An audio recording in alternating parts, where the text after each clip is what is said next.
Why am I so different from them? Earth's sun is younger and brighter than Krypton's was. Your cells have drunk in its radiation, strengthening your muscles, your skin, your senses.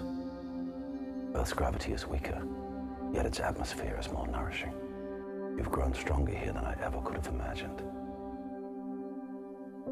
Superman was always one of my favorite superheroes. I think Superman is okay for anyone to like. He's the king of all superheroes. He exists in a weird way outside of comic book culture.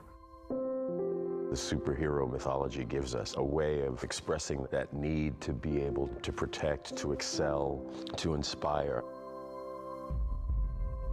These are people who we aspire to. They're more perfect than perfect characters with flaws, which we can recognize, and we want to be these people. There is something iconic about Superman. There's an all-encompassing idea that there is somebody to stand up against evil and make things right.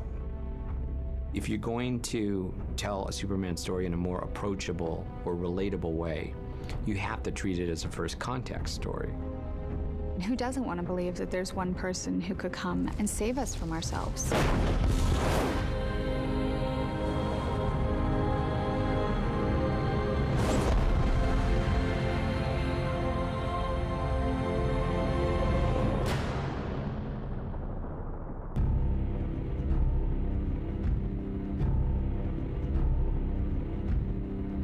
Siegel and Shuster created Superman, started with Action Comics #1. No one had ever heard of superheroes when Action Comics 1 came out. And these two guys really created something completely brand new. Well, first of all, he's the first superhero that's entered pop culture. And, you know, it's totally American mythology on like an epic scale. He's an immigrant and he's an orphan and he's trying to find his way in the world and what is his purpose. He's kind of this strange combination of Old Testament and New Testament, because his origin is sort of this amalgamation of the Christ story, but also the Moses story.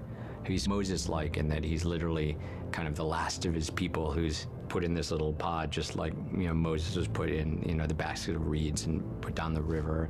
He's Christ-like because it's sort of like God's son and he has to sacrifice himself and introduce himself to the world, and certainly that's something that we play on in this movie. You have this absolutely meta story. You know, Superman is a primal character. It was designed as a way of dealing with contemporary angst. It was two kids in New York threatened with the end of the world in World War II. So it's absolutely appropriate to make it become a mirror for the contemporary condition. You see Superman reinterpreted and kind of his mythology expanded every decade in reaction to what's going on there. You can see the subtext to it all, but for me personally, the one I lived through was the 90s. And in the 90s, all these new badass, edgy superheroes were coming out and it made Superman look irrelevant.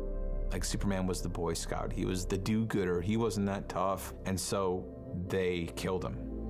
And they did this massive story called The Death of Superman, which most people probably read or remember hearing about. And suddenly they took something away, and it was the biggest selling comic book ever. It was huge. It was like this black bag with this bloody red S, and everybody demanded to know when he was gonna come back. You can't kill Superman. And then the return story was the biggest story in comics that whole year. It was huge, and it was a great, great story. That was kind of the most metatextual take on the character, saying that death can't even beat Superman.